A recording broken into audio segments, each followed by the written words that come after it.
Searching podcasts for Dave, and one more time.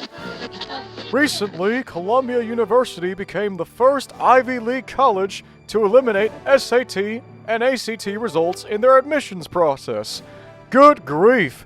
Rumor on the street is that to get in now, you just need to show you can make a roux and know how to remove the poop string on your crawfish.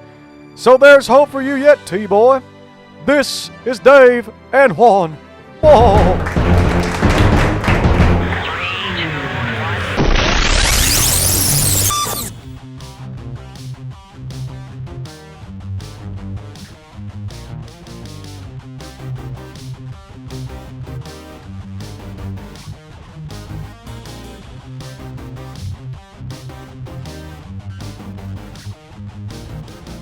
And 3. Number 2. 1. Woohoo! Oh, my. Hey. Hit record after that. Juan just told an extremely entertaining, funny story with just, man, for Dave's ears only. Multi-layered, and but for reasons we can't get into, cannot be shared on. But so you see that, America, you're already one behind us, because I have just enjoyed a story that we maybe when we come out with a black label version of that'd be cool. But hey, America, as always, look at us. You're welcome. You're welcome. Right, you're welcome, man. I'm on the road. You throwing me off that I even brought my mic on this throwing trip. Me off with a different background. Oh, by the way, everybody, hi, how are you? I'm Dave. I'm Juan.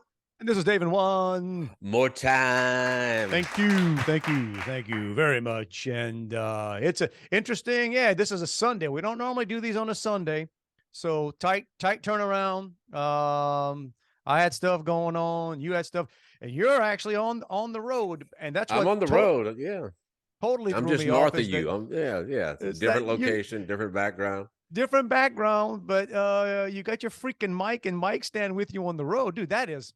Right. It's commitment right there, man. That is hard. I mean, hey, America, I don't know that you deserve this guy. I mean, I really don't. Let me tell you something about carving time in to do this today. Here's, back when, I was a big fan of 24.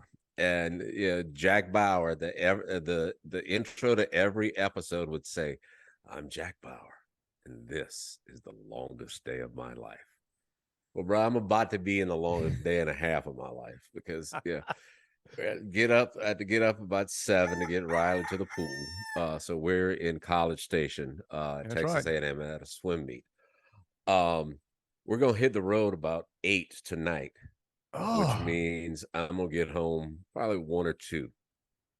Nice. I have video production at work tomorrow. Do you now? I gotta be at work at 4:30 a.m. No. Yeah. No. So we'll get home. Oh my gosh. Debate whether or not I should sleep for 2 hours. Oh, good grief. And hey, don't forget that you've got even more important production to post this thing tomorrow. So hey, that's man, right. Yeah, I'm setting an alarm to wake myself up to post this thing. Forget your real job. Real job. Right. Forget the stuff they actually pay you for. This is, America's hanging on this, man. Hanging on. Look, man, you talk about my real job. So Joey drove here so I could pretend to work and not take PTO. So I just had I wouldn't say pretend. I didn't really pretend. I was answering emails and stuff. And right. You're like a freaking attorney. Hey, I'm thinking about that. That's right. Every time I'm not. I don't want to, because the other things I want to get back to the meet. But when you said that driving thing, so yesterday we went up to Huntsville, about an hour and a half, give or take. Texas? Okay. Oh yeah, that's north. It's a bit north of Houston. It's where Sam Houston University is located. Nice campus, and we have a niece who had her senior recital. She's a French horn player. Not a big deal, like solo kind of deal. Anyway, so very very nice.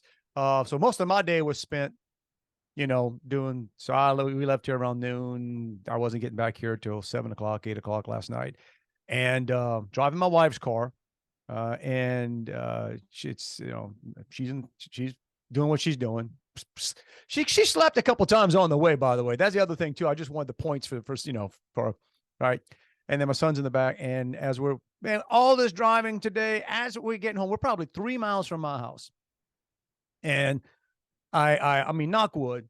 I tell my wife, hey, Superior, don't worry. Like she would give me that kind of stuff. And I always kind of kid, hey, you got a driver here. You got a driver. As we're coming on some feeder road to get back onto Highway 90, some idiot, and that's a scientific term. If you tested it, some flipping idiot in front of me gets over to the left into the U-turn lane.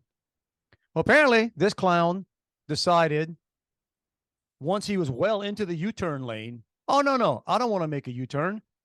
I'm going to just come back into the lane I left. And I was just parallel with him when he started doing that. And, cat-like reflexes of Dave here. And thankfully I kind of, knew the speed I was going. I had a little space on the right. So I ride the horn. I do Sure, you quickly checked your side view mirror and rear view mirror. I want to say there was anybody else. There was some, I don't want to say, but if they'd have videoed this, they'd probably play this in police academies. Like this is what you call, this is avoidance driving here. I got it around. It's called like an all-pro defensive driving. The only thing, and I can't fault it for this because I'm sure it was just a primal reaction. But I've been married to my wife for about 73 years. Okay, it's been, all right, yeah. We were married before we were born. We were married. Yeah, we were married. It was before. But anyway, she let out the loudest, high-pitched scream I personally have been around. Like, think about when they used to show you the footage of the Beatles playing, Met Stadium. Yeah. Just that, you wonder, like, how can people hit that crazy, dude? I mean, the most traumatic thing about this, was that scream. And it was that's from avoiding an accident to causing an accident. Man, and I just, the adrenaline comes down. I just asked her after. I said, "How is that helpful at all? Like, how is a blood-curdling scream?" She was warning you, man. She was warning you. Yeah, but yeah, knock wood. And the worst thing would have been it was her car, dude. It wrecked my, and it'd have been obvious that it wasn't my fault. I mean, everybody saw what happened, but that don't fix the dents. No. And so that was a fun evening, but got home, everything was good. And I wanted to ask you about you doing the swim stuff. Longest day. Oh, how's it? I mean, how's it going? Going well. She's doing good. She's in a couple of finals. There's like over 1,000 swimmers here. I think 90 different teams. Jeez. Yeah, so it's the biggest meet she's ever been in, and you've got to earn your way here. So she's one of just 2 girls from the whole Baton Rouge area here. She can't just say my dad's, do you know who my dad is? Like, no, that didn't work, man. We tried. We tried. But it's a lot nicer here than LSU. Where some of the other swim facilities we've been. Understand this. Texas A&M has all the money. They have all the money, like all the money. Guys, I don't care where you're from, what you think. Oh, hey, shout out, love LSU, love Alabama, love whatever. No. Texas A&M's got all the money. They got more money than the University of Texas. I mean, I tell you how kind of, because I guess they've been. They got a lot of Bush money. No, they got. They've been putting out engineers and we drove around campus, man. They got the College of Engineering is huge. It's a great school. I mean, they not super easy to get in, and then the alumni forever, and but the only mistake. That's what we passed by the alumni building, and with my daughter said, "What is it for all of you to just come back here and visit?" I said, no, that's where they raise all the money. That's what that building is. Oh, they can come back. They can come back and visit, but there's going to be a check staying with them when they. Man, I got a light coming in back here. You see that? It's driving me crazy. Uh-huh. What is that, man? Break that fourth. What is it in TV? The fourth window as you reach back there. The fourth wall. Or I know. And those of you that are, yeah, those of you that are depriving yourself of the visuals, or you just miss all that. Yeah, man. I put this nice little Afghan on the couch here just to get some color differentiation. And I can't believe you didn't travel with your halo light, man. I mean, dude, let me tell you. No, I didn't bring that. We're in an apartment, which is odd. I didn't think you could rent an apartment on Airbnb. Really? Yeah, which is like in a big complex. I'm sitting down saying, "How's this dude pulling that off?" Gee whiz. Okay. Nice place. But you talk about halo. The only you know how I am with pillows. So my pillows were way too soft, and I felt like a dog. You know how the dog gets that halo collar? Yeah, when they get so you lay down on it and it's so soft the thing just wraps around your head. So the first night I slept on a sofa cushion or the pillow from the sofa. But then I looked like some dude who had slept with a CPAP and had the straps too tight. I had marks all on my face the next day. So you drove from Baton Rouge and didn't bring your own pillow? No, I know. I thought that was a Juan move, man. Yeah, no. No, because I'm always shopping, but the shopping for pillows. Nope, I didn't bring my pillow. Anything in that dude's apartment you're going to take with you? Nah, man. It's no, it's an all right place. I'm not taking anything. I don't steal from people. Hey, hotels are people, bro. Nah, hotels are corporations. No. I don't steal from hotels. I tell that when I take a pillow, I tell them to charge me. You tell them if on the they way do out. or don't, that's up to them. I'm not a manager. You need to, pillows, man. You need to, because Mike Landell's got that new My Pillow 2.0, bro. Hey, have you been seeing that? I've seen it. Does it come with some slippers? I don't know. Well, those they're proud of those slippers. Yeah. Regular price, $100-something.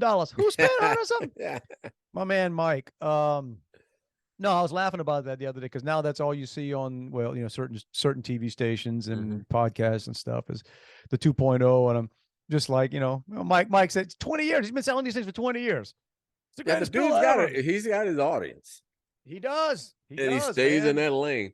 He's having the last laugh too. Bed Bath and Beyond's going out of business or they're in bankruptcy. So, and I want to say at one time, My Pillows was like one of their biggest sellers, one of their biggest. Did they cut him out of there? Oh yeah, everybody cut. Mike was going for truth, justice, in the American way. Controversial. He probably believed in that fake news, like the virus being started in a lab or something like that. Oh yeah, that terrible stuff, man, terrible stuff. But so he's got the My Pillow 2.0, and I'm making fun of it the other day. There's a commercial on. I'm making fun of it. And my wife says, I think I actually want one. I'm like, well, he got you. There you go. Yeah. Apparently it's new technology. That commercial is telling you. Yeah, I mean, I'm just saying, you just got to figure he's pushing it that much. There's got to be some truth to it. Oh, we've got My Pillows. We probably got. Do you? Oh, yeah. Are they good? I'm sure we got. Yeah. I mean, they're good. That's me, dude. I do a lot of traveling, so I'm not. I probably should be more serious about the pillow I have in my own house. And we've changed mattresses all the time. I don't know what I say all the time. My wife will correct that. She a while ago, she was telling me something about, she was catching up on stuff. She had like a list of corrections. I'll make comments and she apparently takes mental notes. Yeah. And I'm like, well, honey, that's sort of the deal. Me and Juan's a couple of stupid old guys just talking. That's right. That's the show. That's the whole stick. We don't really fact check. Anything. Like, she was stunned that I didn't know when the post office opened. Right? I'm like, huh? Everybody knows it opens at 9 and 4. Apparently not. Not everybody. Not everybody. There's at least 2 guys that I know. Me and you. That's right. But yeah, so apparently, Mike's been putting out the My Pillow for 20 years now, just making the world a better place, and it's the greatest pillow ever made. But hey, listen, new information came up, and he apparently discovered some new technology that keeps it cooler. So it's a cooler pillow, apparently. And, that's good stuff, man. It's a big enough thing for Mike to make the move, saying, I got to bring this discovery to America and the world. So is he still selling the original? Good point. I don't know. I don't know, Mike. What you gonna do with all those? The OG pillows. OG. You probably come back and sell those after a while, is that right? No, they're my pillow, OG. Son. So all on that. I was I don't know. Well, I'm sure it's the same way around Baton Rouge and up where you are. Because you're not that far from me right now. It's pollen season, man. It isn't 100. And the sad part is, as much as everybody's complaining right now, it ain't quite here yet. It's gonna get worse. But we're going through that right now. That everything's got a nice little coat of nice yellow sheen to it. Yeah, I washed my car one afternoon, man. It was probably last Saturday, and Sunday morning early it was yellow. Give up. Just give up. Yeah, no. And in fact, the pollen is so much, and I've got oak trees, so it's like, forget it. And it's so much so that if there's like morning dew or rain or it's the water on a car or whatever, whenever that water evaporates, you got like a little gold patch, right?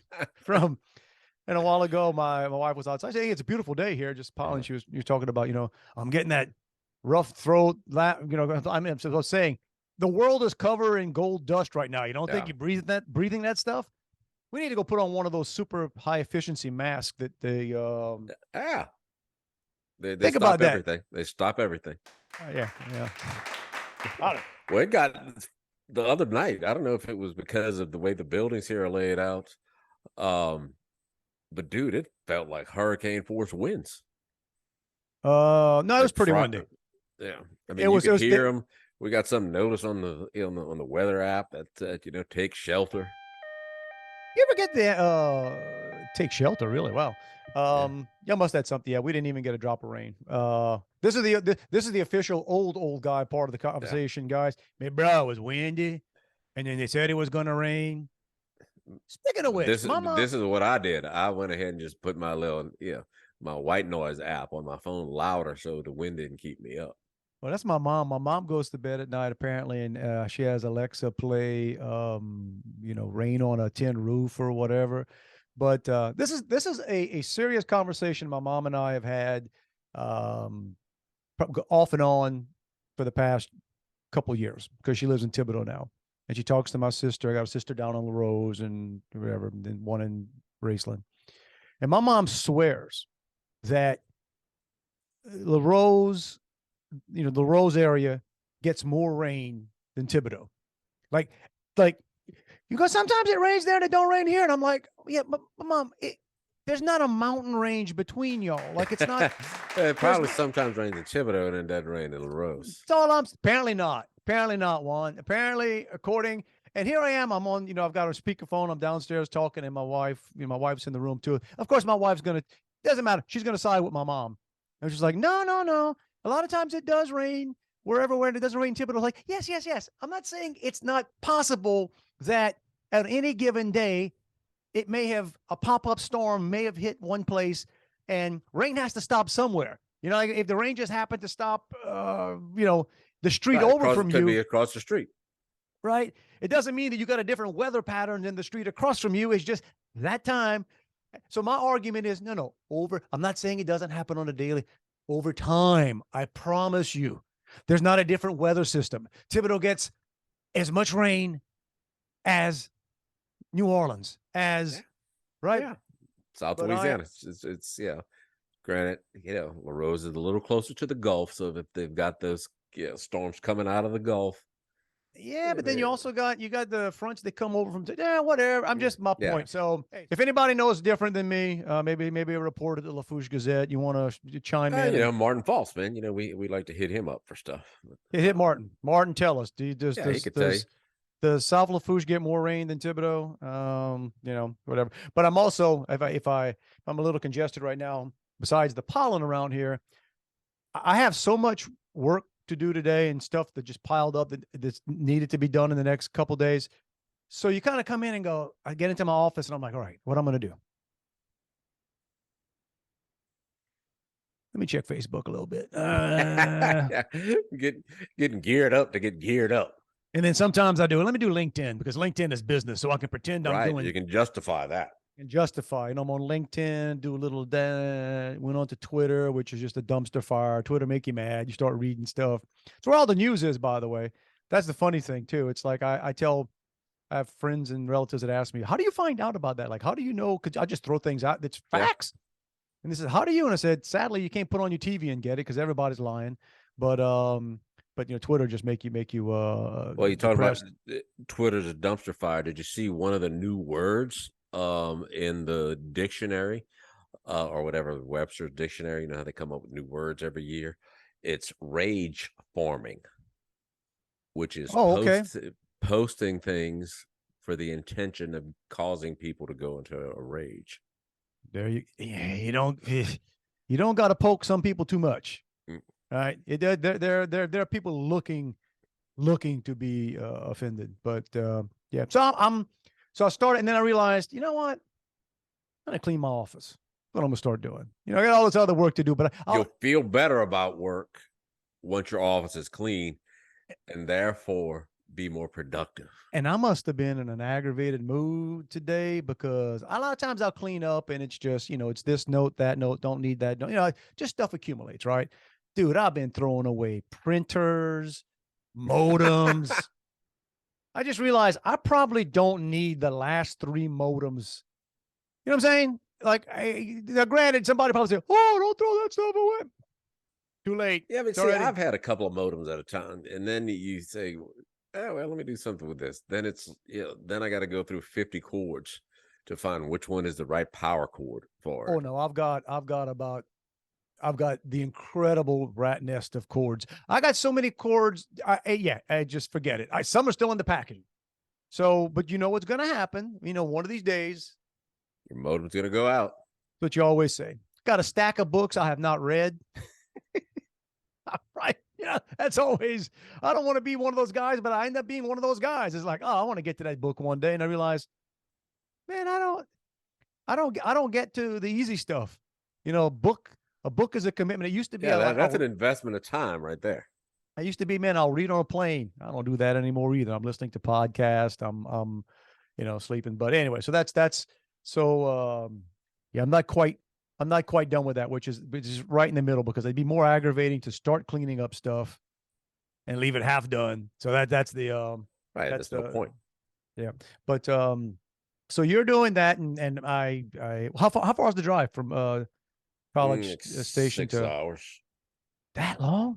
Yeah. Yeah, I guess it is. It might be a little we didn't go through Houston. We went, I don't know, which is got to be the most rural road ever. You can find some up there, man. It felt like we were driving across the Yellowstone Ranch. I saw more cows, more trees, just nothing though. I mean, just like highway driving. And again, Pankerville, a native right here. Yeah. There was a point where it's like, you hadn't seen anything in like an hour. Huh. So I started worried about, what are we gonna do for gas? We found something. Did see one kid. If you're worried about gas, that's a big deal. Joey was driving. I didn't even notice. But saw a kid in his front yard. Now, granted, this was Thursday, so it was a school day, so I'm not sure why he was there, but yeah, it made me feel like all homesick from my childhood. He was burning a big pile of trash in his yard, and just tell you just having a blast, just enjoy it. I said, man, that's a good place right here. On a school day, just burning some stuff in his yard. That seems that seems like an especially enjoyable day. Yeah, right there in his front yard too, not in the backyard. Well, you in Louisiana or Texas? No, we're in Texas. You're in Texas, huh? It felt like for about 3 hours we were 2 miles away from College Station. No, welcome to Texas, man. Welcome to Texas. Yeah, no, you're not. We also we missed a turn, so we had to turn around in some driveway. Done that. The people had in their front yard a couple of sets of couches, a nice refrigerator, and a good workout bench. You got it. Man, I have to, I got to admit, I had to get on my son for that in Thibodaux. They had and I don't even know if it was his, but on the back patio in Thibodaux, they had put they had a weight bench out there. And I was just like, I can see it on the cameras and I'm like, man, cut the prison yard If y'all can't find a place to put that, if you can't find a place inside somewhere to put that weight bench, put it on the curb to be that thrown away. patio is at least covered. It is. It is. Yeah. This space in the yard. Just in the yard. But you know what? Sometimes it's good to get a good workout, the sun on your face, right? Like a prison yard. And you need a place to sit in between reps. Yeah. There you go. But yeah, you can find those places everywhere, man. I myself, with the one that still gets me, and I've seen this, y'all. I've seen this in Virginia, West Virginia, Texas, Louisiana. I'm trying to think. I don't really do a lot of driving, when I go to these places usually, but sometimes I do. It's when all of a sudden you hit a section and it's just nothing but Trump signs. It's just nothing but Trump 2024. And you just go, ooh, this is a hotbed right here. They still hot. They still hot right here, man. And it's almost like it's a little bit of a viral thing. It looks like if one or two neighbors does it. Right. Somebody says, I don't know if I should put that out. Oh, I wasn't going to admit it, but all right. Yeah. I don't want to be number one, but I'm all right being the second one. The ones that get me are the ones that have handmade.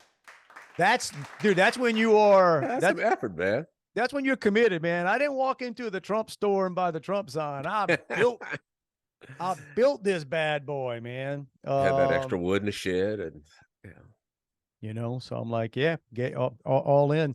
And I'm guessing crime's pretty low in that little area because, what I'm saying? It's at least, if it's not, they probably don't need the police. It looked like a heavily armed, exactly. Looked like had it going on. But by travel. So I was in the great state of Mississippi earlier in the week, and shout out, all right, because I have so many friends that when I kind of mention, I'm going to Jackson, you get all the obligatory, don't drink the water, whatever. But then apparently Jackson's has some issues going on, man. There's I don't know, a buddy of mine was sending me these things like the city governance, like the state's trying to take over. I don't know what's happening, man. Wow. It's a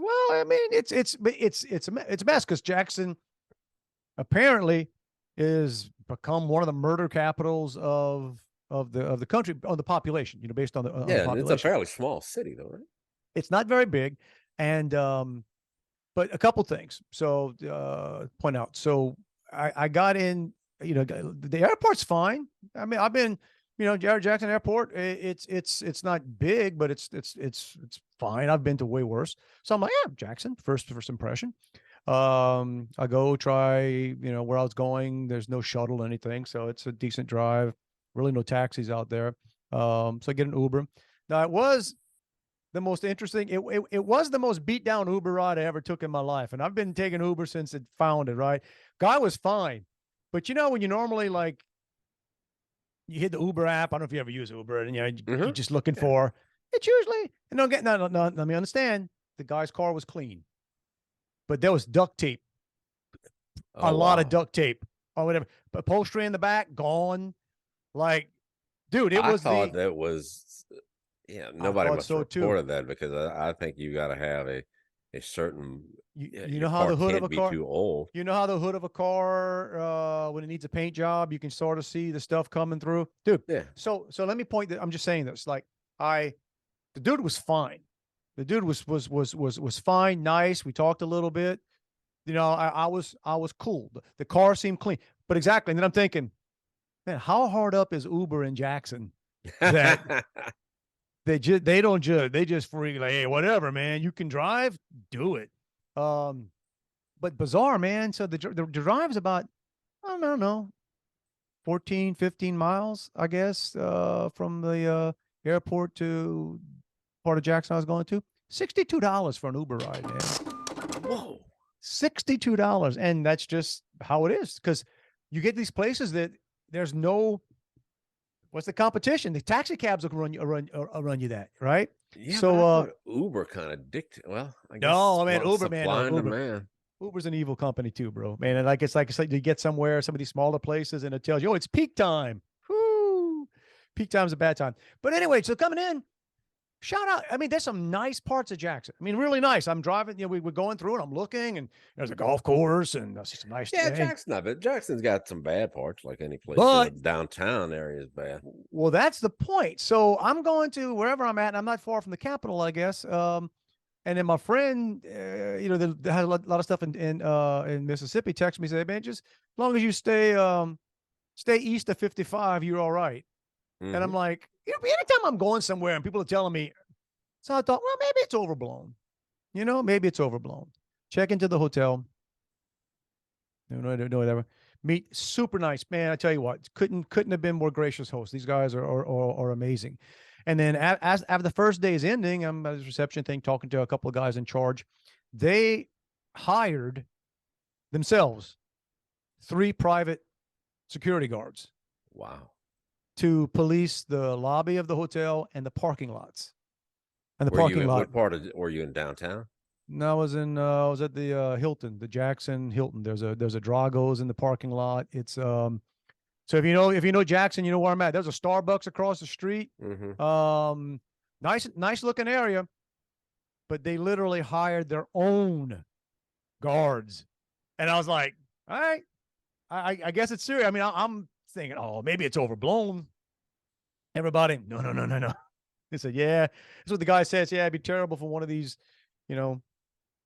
senior bankers to come in for this conference and have their car broken into while they're here. Yeah, we used to go. Riley used to cheer at a competition there every year, and it was like in some, not arena, but some like municipal auditorium or something downtown. Right. And a lot of nice hotels around it, but you could tell, or you just heard that you had to be real careful walking around there at night and everything.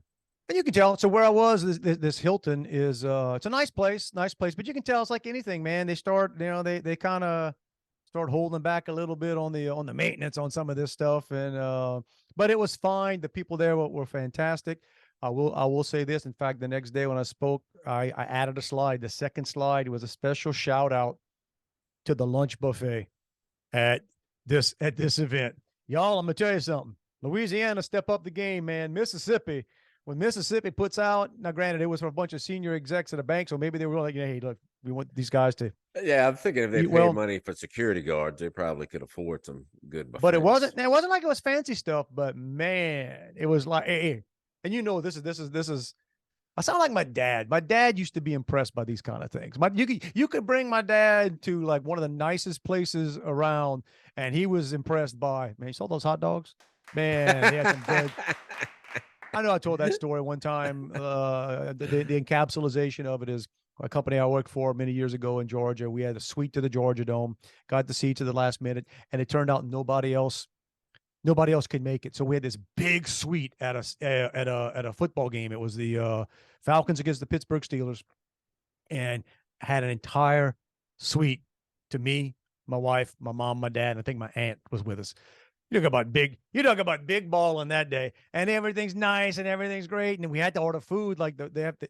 You don't order it there; you have to go. And big time, man! I got the biggest opportunity for me to be big time and show off in front of the family. And months later, my uncle tells me, your dad got back from that trip. You know what he couldn't stop talking about? Was that just the hot dogs at the Georgia Dome? He said, they had this big pile of hot dogs, and it was on a silver platter. And I'm like, there you go. Hey, man. So I sound like him now talking about the food.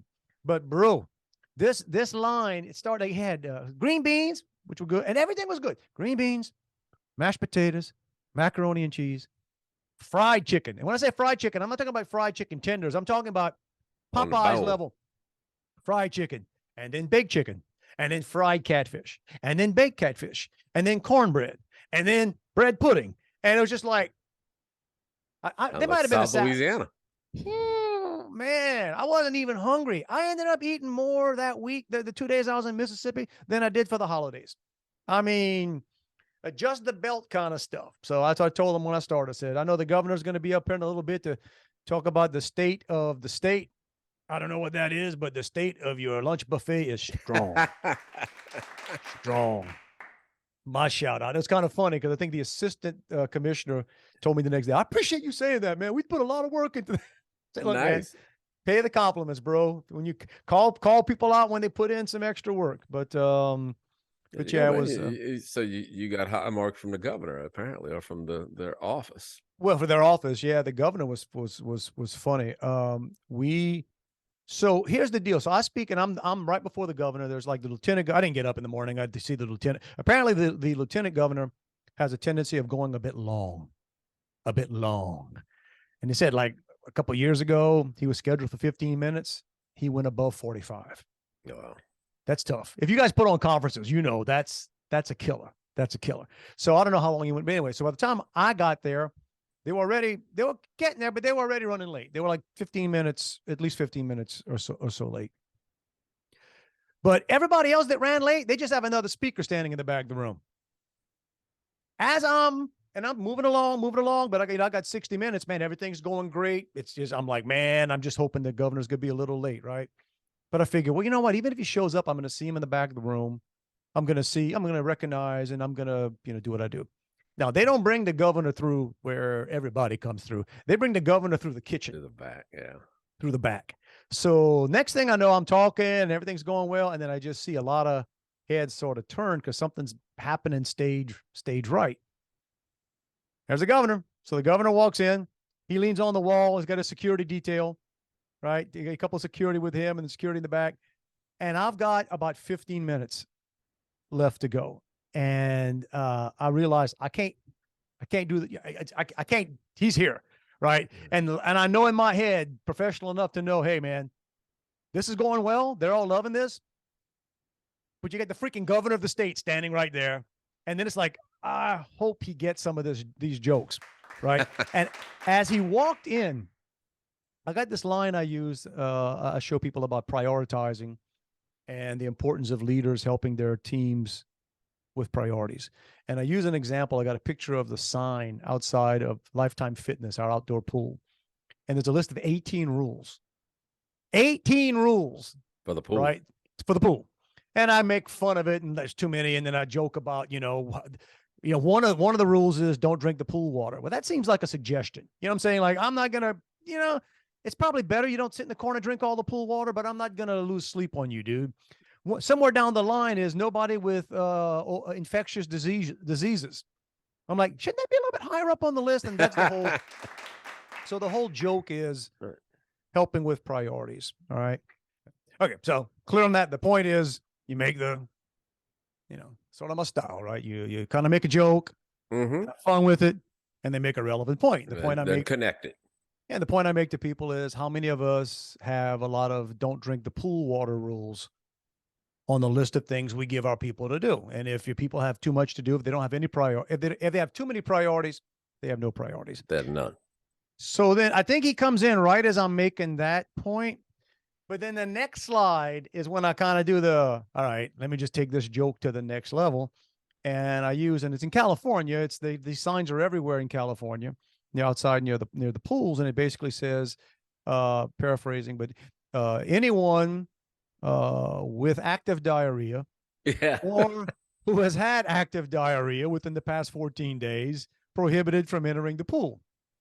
So I kind of joke about, okay, enforcement. And I'm saying, like, wouldn't you have loved to have been at the committee meeting when they voted on, so how long do you think we ought to hold them out? Somebody said, I don't think 7 days ought to be enough. Then somebody says, oh, no, bro, I had it way longer than 7 days. So they settled on 4. So listen, I'm telling this with the governor right there, and I don't even look over. Should have asked him what's the rules of the pool at the governor's mansion. You know what? So I sped along. I found out after they said he was red in the face. He was red in the face laughing his head off, which was great, right? So I sped it up, and I made a joke about, listen, because I talk about do your job a couple of times. And I said, here's what I know my job. My job is I'm the rodeo clown up here. Everybody else has had to speak when it was running long. They just had an idiot like me standing in the back of the room looking at my watch. I got the governor and his security detail standing right here. So I'm going to be, so everybody's laughing. So I touch on a couple of things. And then I knew enough to stick the landing. At the end, the more motivational stuff and blah, blah, blah. It was fantastic. People, big. And then I went for the joke and I said, man, I hope this joke works. It's kind of one of those, okay, you might be doing too much because it's like, it's good. You can get out, or you can say, yeah, just stretch it one more. Let me roll this out there. And as I'm getting ready to get off and tell everybody bye, I said, also, I just want to say, I want to thank the governor's security, because I was a little concerned that my security and his security would sort of have a confrontation. Because last time I was out at an event with Jay-Z, that's what happened. Our guys went at each other. Dude, they lost it. Laughed. I mean, like it was great. I was like, woo.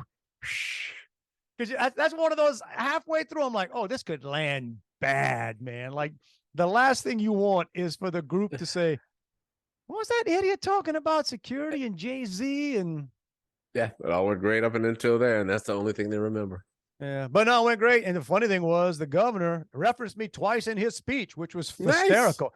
Nice. Yeah, he gets up there and he was talking about his family, his daughters, one of them just started driving and blah blah blah. He's doing the and talking about some of the things dealing with the job. And he goes, look, I got enough stress in my life. And he says, and on top of all the stress, I walk in and all of this guy's talking about active diarrhea on the stage. Pretty proud moment. I'm in the back of the room saying, I just got the governor of Mississippi. That's right. And right. And if you're going to get him to talk about it, that's the topic to go on. There you go, man. But yeah, shook my hand after. He actually came over. I was off to the side just because I had to hang around because my computer was still to stay on the station. I think it's the right. Came over, shook hands, said, "Man, I really enjoyed it." I'm like, yeah, nice. So yeah, there you go, man. I don't even know who the governor of Mississippi is. His last name was is it Tate Reeves? I think. Tate. Hang on a sec, man. I'm not going to Siri that. I actually took a picture of. I just wanted to tell him. So yeah, unfortunately, I'm not a Mississippi voter there, Governor. I can't help you out there. Let's see where it is, man. I'm sure it's Tate Reeves. Hang on a sec. Yeah, Tate Reeves. The State of Mississippi Report. All right. And Jackson is the capital, right? Jackson is the capital. Yeah. And by the way, hey, credit. Look, man, and I didn't have I wasn't going to do this in front of a room full of Mississippi bankers. But the jokes that were running through my head was back in the day about being a DJ, where I used to say, thank God for Mississippi. Because the only reason when, back in those days that Louisiana wasn't dead last in everything is because Mississippi refused to let us get below them or above them on the wrong stuff. So it used to be a battle between mostly Louisiana. Mississippi and Louisiana were the heavyweights. Yeah, we were, the multiple, had the championship streaks for a long time. Yeah, every now and then Arkansas would jump in and steal Alabama in there, or maybe steal like an STD title or illegitimacy, whatever. Alabama every now and then would get in the fight, but it was really Mississippi and Louisiana. Right, we were the contenders. Every now and then you've got just some we were like the Hulk. We were like the Hulk Hogan, Andrea the Giant of bad stuff. Right. But that said, and I give the governor credit. I'm in the room. Dude, Mississippi's made some moves, man. I mean, as far as graduation, like on the Gulf Coast and stuff, and graduation rates, and just the stuff going on. Now, granted, it is a political season, and the governor's not going to get up there and talk about the. Yeah. But in Baton Rouge, apparently, we're getting a handle on the crime, and I didn't notice it myself, but according to the mayor, who was speaking after a 17-year-old girl was gunned down driving down the interstate. The mayor, in her comments on that, noted that that the crime was going down. Sure, enough people get killed, you got less people to kill. I mean, that's sort of, and not to make that funny, but no, it's terrible. No. The other thing these folks are doing is they're not reporting the stuff anymore. That was something I was reading the other day. More often than not, a lot of these places, they'll probably try to pull it in New Orleans. I'm sure they'll try to pull it in Houston or wherever. And Houston right now, oh God, it's not as bad as other places. But that's another way to say crime is going down. Just stop reporting it. Yeah, just literally. Yeah, breaking and entering. Well, I've talked about this before too. If you shoot somebody and you don't kill them, you were probably intending to kill them. So just because you're a bad shot doesn't mean that we're doing a better job of preventing murders. Our people have gotten better at ducking, apparently. Yeah. And speaking of, again, it's not really speaking of ducking, but the other thing I wanted to talk at this conference, I made a new buddy. I got his card here somewhere. So the guy that spoke before me, it was before me, and then there was a break. And I'd actually seen him on TV before. That's why I kind of knew. His name is Atai. What's his name? Atai Moore. Anyway, he's a senior director of security with a place called Cato Networks. So this guy's he's an internet expert, dark web, and he's one of these security guys.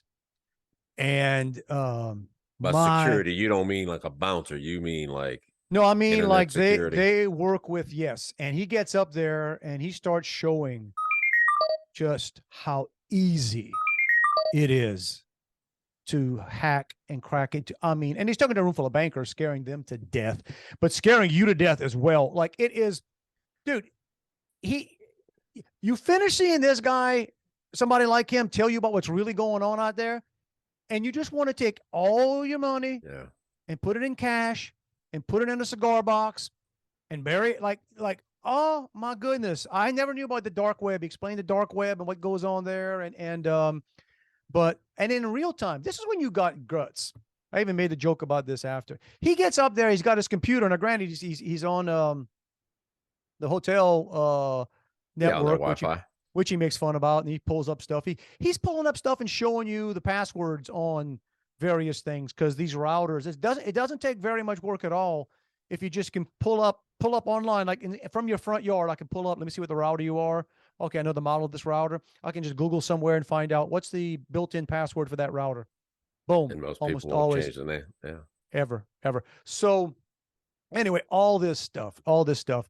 What was funny was, so the night before I even saw his presentation, he and I were talking about, just waiting to go to dinner. And we're talking about traveling and some of the U.S. cities that are getting bad and whatever. And Portland, we just rolled off Portland. And we talked about San Francisco and how bad San Francisco has got.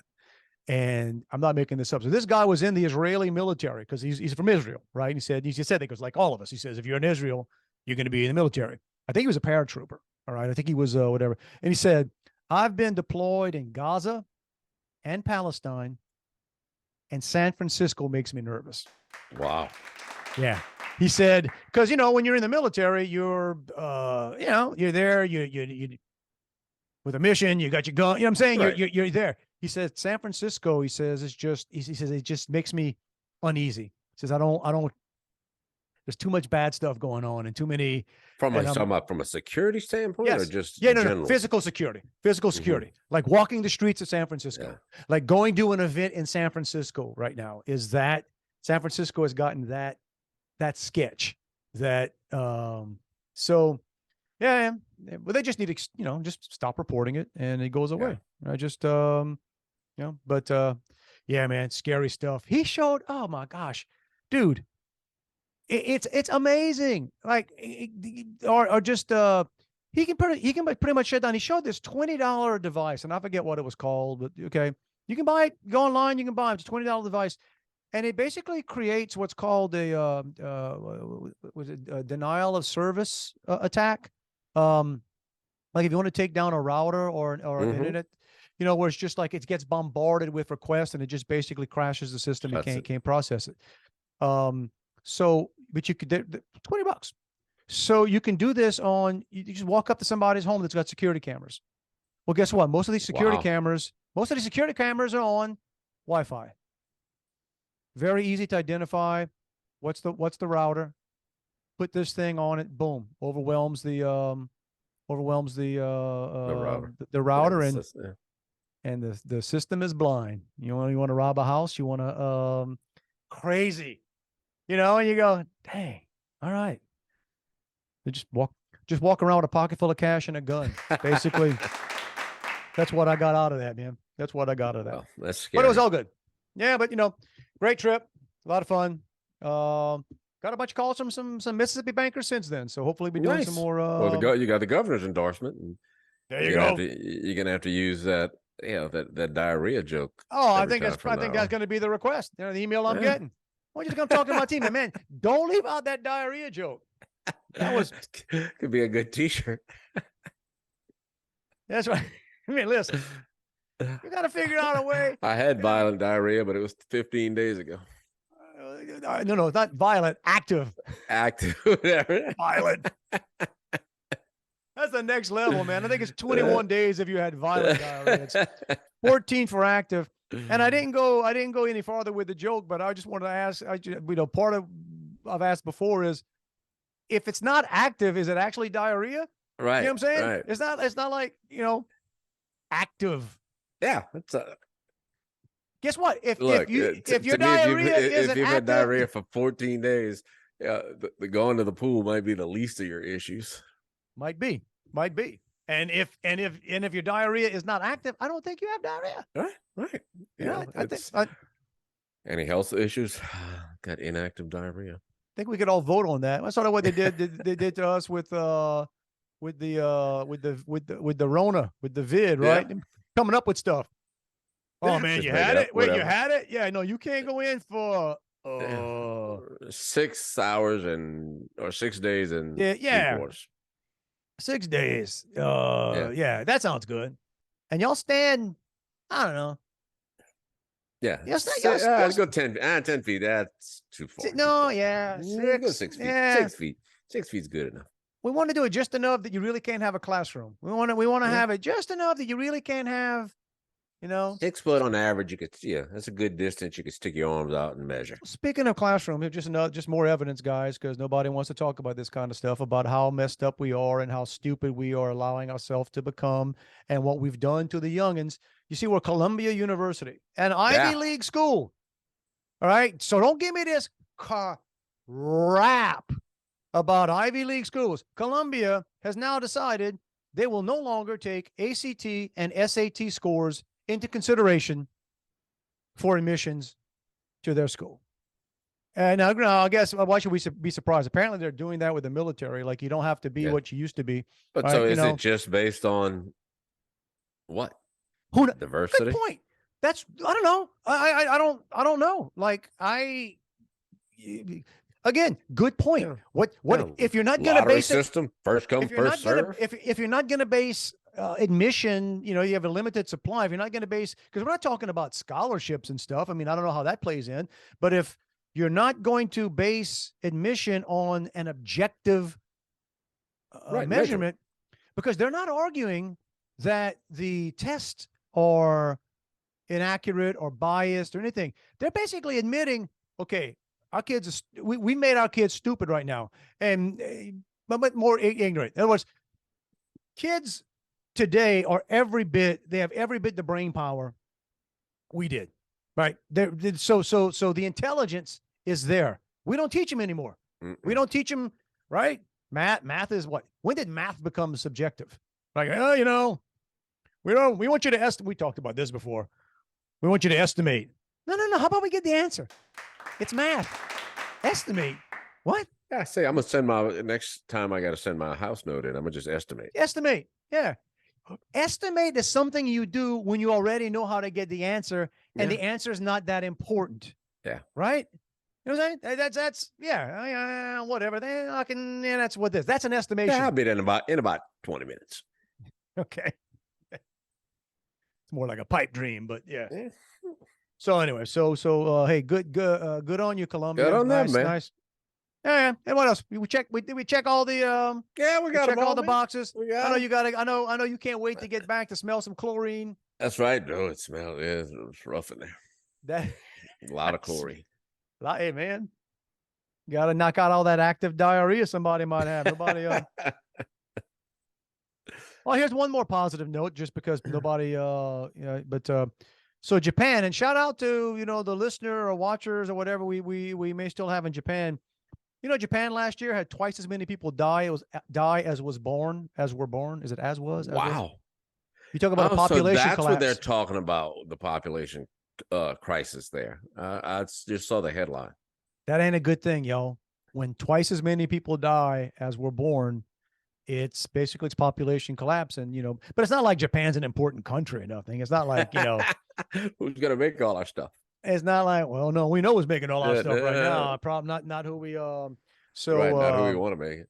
Oh, that, and for all you people worried about this kind of stuff, apparently California's getting snow like crazy right now. I saw that, and the governor kind of checked out and left. Yeah, parts of California are buried in snow. And you know what's great, guys? You know what snow is made out of? Some of you may not know this because we don't teach this stuff in school anymore. Water. But snow is made of water, and California is always having these droughts, and they're always having these crises because of the droughts. Blame the droughts on other things. And they've got probably a year's worth of water that's going to slowly be melting over the next month or so. And you know where that water's all going to end up, y'all? Right back in the ocean, because they don't capture it. They don't funnel it into reservoirs. They don't. It's kind of one of those things. It's where you create. If you solve a problem, Dave, that's one problem less you can complain about. I read somewhere today, now whether it's, but you can't say conspiracy theorist because all conspiracies turn out to be true within 3 months. You can't name a conspiracy right now. You could call it a realist. And this guy was basically pointing out some reservoir that he apparently lives next to or lives near. And when that reservoir is below 50%, they can have emergency measures where they can put all kinds of restrictions on you. They said that reservoir right now should be at least at or above 80% because of all the snow and all the water, and they're letting it run out. They're keeping it below the 50% mark, because when you keep it below 50%, all their emergency, they can tell you. They have control. They can tell you, can you wash your car? They can tell you, can you water your lawn? They can tell you they got total control. But if we just let nature replenish the water like it's supposed to, so there you go. I don't want to rile anybody up, but just understand what's going on, y'all. Yeah, you can't control nature, but you can control people. Ooh, put that on a shirt. Put that on a shirt, man. But we need to put on a shirt. Let's push the button. Yeah. Get on out of here. That's right. We'll see if this stuff stuck to the magic tape somewhere in the cloud up in the sky. I read something the other day too, said it's not a cloud, it's somebody else's server. We store all our information in the cloud. Like, no, you're storing all your information on someone else's server. But I didn't want to inject that. I'll get my buddy a tie to come on one day. All right. Explain that to us. All right, y'all. You want to reach us? It ain't that hard. It ain't that hard. It's Dave and Juan at protonmail.com. And we do get to them. We do read them all. And veritable plethora of other places to find us. Right. You can find us right here, wherever you are. And any place you're not. Any place where your friends listen to this podcast. Any other place you could listen to podcast. We're there. Find it, man. Find it. All the big ones. We're on all the big ones. Some of the small ones. Popping up every now and then places we don't know. We might be on the dark web. We don't know. I'm sure we're on the dark web. I'm sure we're on the dark web. And hopefully all those people dying in Japan, I hope it's not our listeners. So, hey, do a study on that, man. Go ahead and make a couple more. Yeah, exactly. What's the correlation between living in Japan and listening to the Dave and Wad podcast? Hey, we're here for your health. You're alive. If you're listening to this, you made it. You made it. All right, every week we tell you, hey, not a suggestion, not a hint. No. We don't subtly imply jack around here. No, man, it's a direct mandate. Freaking mandate. That's right, not direct. It's it's an active, violent, freaking mandate. Right, an active. That's good. I like that. And it's going to last more than 14 days. Oh yeah, 100%, 100%. So listen, we hope you just had a fantastic week. Was it the best week of your life? Who knows? You might have had children born. You know what I mean? If we started ranking, like, maybe the weeks your children were born, or you got married, or I don't know. We're not talking milestone thing that you celebrate anniversaries over. We're just talking about your week to week life. Yes. It may have been a fantastic, it may have been a top 10% week, right? Might have been top 10. But you know what? That's your new baseline. Yeah. That's your new baseline. Build on it. Next week gonna be the top 9%. Yep. Starts with your best hour. You're welcome. Goes to the day, goes to the week, and then there you go. We'll come back next week. We'll talk about it, see what goes on. Juan will probably have most of the chlorine out of his sinuses. Yeah. Hopefully I'll have caught up on some sleep by then. by then. We'll get that story later. And hey, good luck to your daughter, and I hope she gets on one of them fast water lanes. Yeah. I know. They say that they tell you some pools are faster than others. And you just gotta, that's especially at her age, man. It's about like, whoo, wait, everybody's good. That's the best thing for exceptional young athletes is to end up on a court or in a pool or on a field with some people that are better. Oh, and yeah, then you go, yeah. And then you go like, oh, okay. Everybody's good. That's right, world. Everybody's good. Be better. You got to be better. All right. All you can do. Thus ends the motivational speeches and references to diarrhea. But all right. You guys have a fantastic one. We will see you next week. Love you, bro. Back at you, dude. But if you make it to a senior, you get these special boots.